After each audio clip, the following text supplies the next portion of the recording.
Le président Assad confirme en recevant une délégation de l'Assemblée arabe et islamique l'option de la résistance face au complot externe.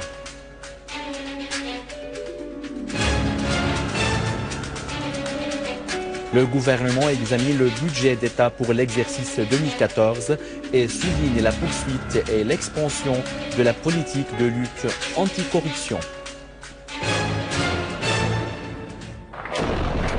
L'armée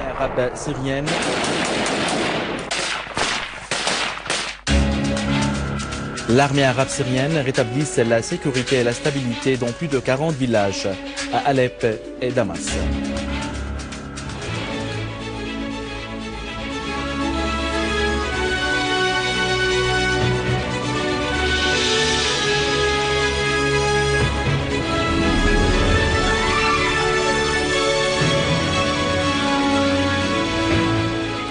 Mesdames et messieurs, bon après-midi et bienvenue à notre journal. Le président Bachar el-Assad a reçu aujourd'hui une délégation du Rassemblement arabe et islamique pour l'appui à l'option de la résistance. La rencontre a porté sur les développements des événements sur les deux scènes arabes et islamiques, en particulier la situation en Syrie. Le président Assad a également affirmé l'importance de la fermeté idéologique face aux changements et aux projets extérieurs visant les pays et les peuples du monde arabe et islamique, mettant l'accent sur le rôle crucial des élites et des forces nationales dans l'enracinement de l'idéologie de la résistance chez les bases populaires et en particulier les jeunes générations. Les membres de la délégation ont de leur côté donné un aperçu exhaustif sur la rencontre tenue par le Rassemblement à Beyrouth sous le titre « La fermeté de la Syrie face à l'agression américano-sioniste et au terrorisme ». Les membres de la délégation ont affirmé que la Syrie, grâce à la fermeté de son peuple et de son armée, avait mis en échec tous les plans visant son rôle pionnier dans la résistance. Ils ont affirmé qu'il est temps que tous les peuples arabes et islamiques assument leurs responsabilités nationales et patriotiques dans la consolidation de la fermeté qui réalise les victoires et contribue à mettre fin aux dangers qui menacent non pas seulement la Syrie, mais tous les peuples de la région.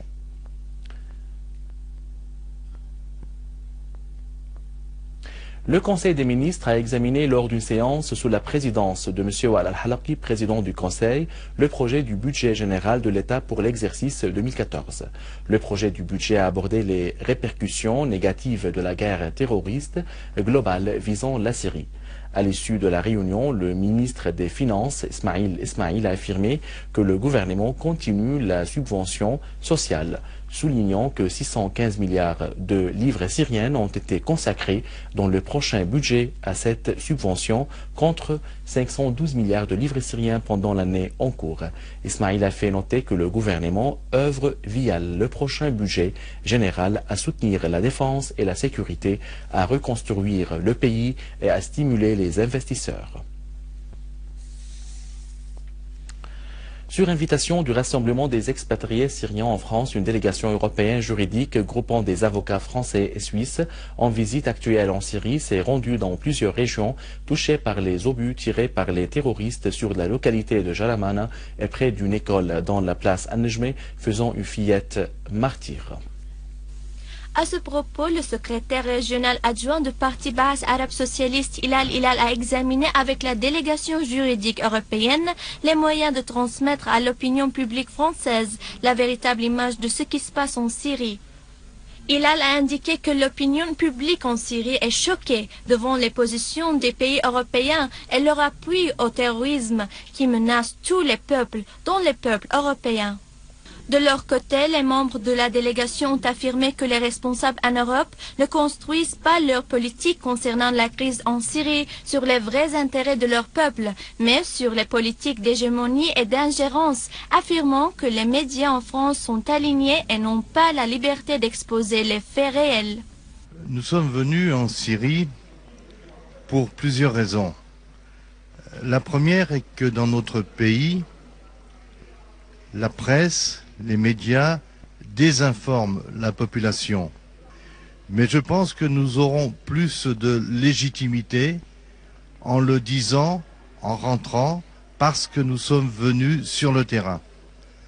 La deuxième raison est de montrer au peuple syrien qu'il n'a pas que des ennemis en France, mais qu'il a aussi des amis. Et la troisième raison est qu'à notre niveau, notre modeste niveau, nous voulons apporter notre soutien et notre aide au peuple, au régime syrien et à son président, victime d'une grave agression internationale. L'affaire a d'abord commencé avec un appel pour la paix en Syrie, le 1er mars, qui a été diffusé très largement sur Internet et beaucoup répercuté. Ce groupe, au départ, ne comprenait que 3 ou 4 personnes, dont je dirais la cheville ouvrière était Maître Ripper, que vous venez d'interviewer. Sont venus se greffer plusieurs avocats. Et puis nous avons voulu étendre notre action au niveau européen, puisque de 4, nous sommes passés à 20, 30 avocats environ, sur quasiment toute l'Europe, avec même 2 confrères sur la côte Est et la côte Ouest des États-Unis, pour bien montrer l'aspect international de ce combat pour la vérité et pour l'information sur la Syrie. Et évidemment, nous envisageons aujourd'hui, parce que le mouvement pour la paix en Syrie n'est pas une association, c'est un collectif, c'est une synergie d'avocats. Et pour continuer notre action, quand nous rentrerons, nous envisageons de créer une association sans but lucratif, effectivement, pour regrouper les avocats qui sont déjà là, voire d'autres confrères qui vont, nous espérons, rejoindre notre association.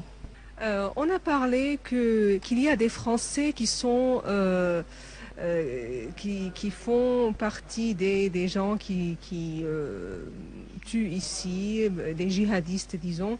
Qu'est-ce que vous savez à propos de cette question? Est-ce que ce sont vraiment des Français? Est-ce que c'est légal ce qu'ils font du point de vue de loi? Bien évidemment que ce qu'ils font est complètement illégal.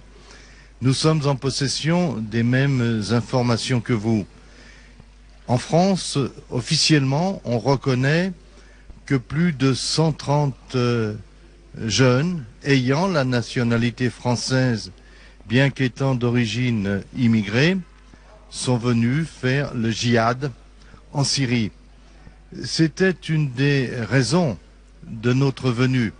Nous voulions montrer que tous les Français n'étaient pas des combattants contre le régime syrien, mais nous voulions proposer au régime syrien, au gouvernement syrien, de lui permettre d'engager en France des poursuites contre ces gens-là. Il faut savoir que le gouvernement français a fait voter l'année dernière une loi qui sanctionne spécifiquement le délit de djihad à l'étranger, c'est-à-dire le fait de venir combattre sur une terre étrangère lorsque l'on est français. Cette loi qui permettrait à la justice française de sanctionner ces gens-là n'est pas appliquée pour ceux qui viennent combattre contre la Syrie. Il est des combattants qui sont venus et qui sont rentrés. Ils sont connus de la police et de la justice française, mais aucune poursuite n'a été engagée contre eux, et le ministre de l'Intérieur a même déclaré qu'il n'était pas certain qu'il soit souhaitable de les poursuivre. Il n'a pas dit que c'était parce qu'ils étaient venus combattre le régime syrien, mais il le pensait. Donc, est-ce qu'ils seront poursuivis, traduits en justice? Actuellement, ils ne le sont pas. Le gouvernement et la justice française ne l'envisagent pas.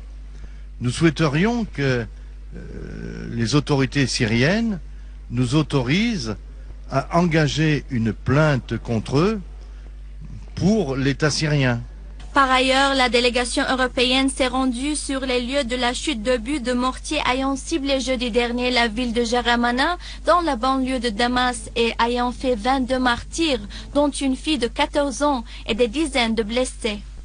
La délégation européenne s'est rendue également sur les lieux de la chute d'obus de mortier ayant ciblé hier l'école Dar es Salaam près de la place El-Nejma.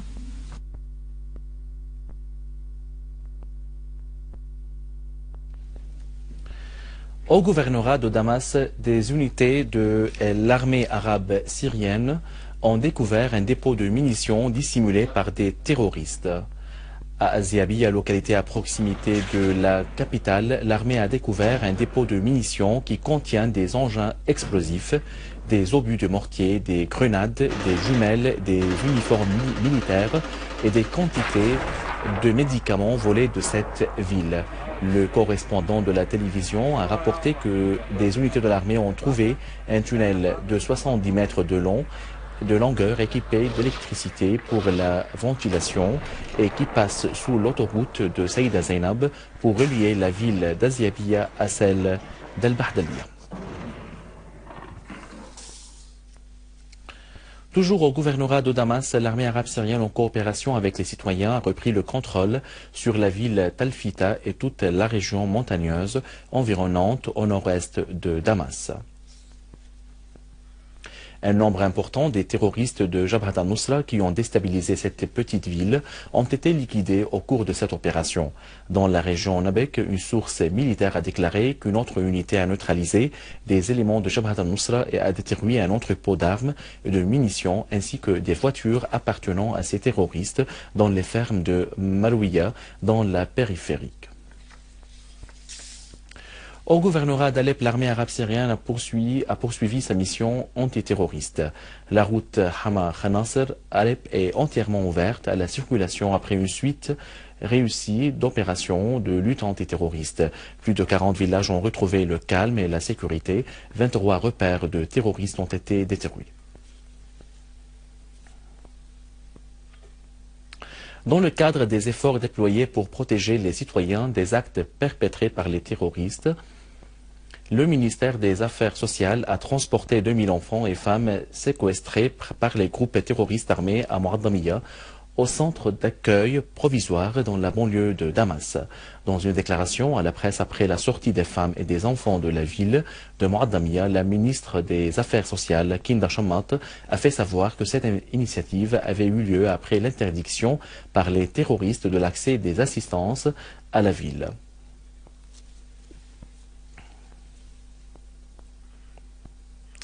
À la fin de ce journal, je vous en rappelle les principaux titres.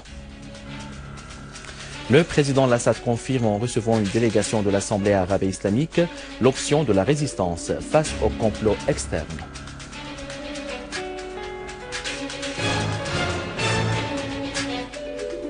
Le gouvernement examine le budget d'État pour l'exercice 2014 et souligne la poursuite et l'expansion de la politique de lutte anticorruption.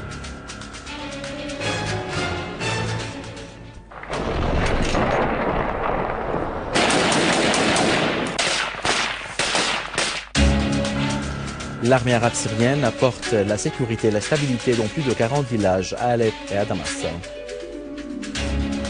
Mesdames et messieurs, c'était notre journal d'aujourd'hui. Merci de l'avoir suivi. Au revoir.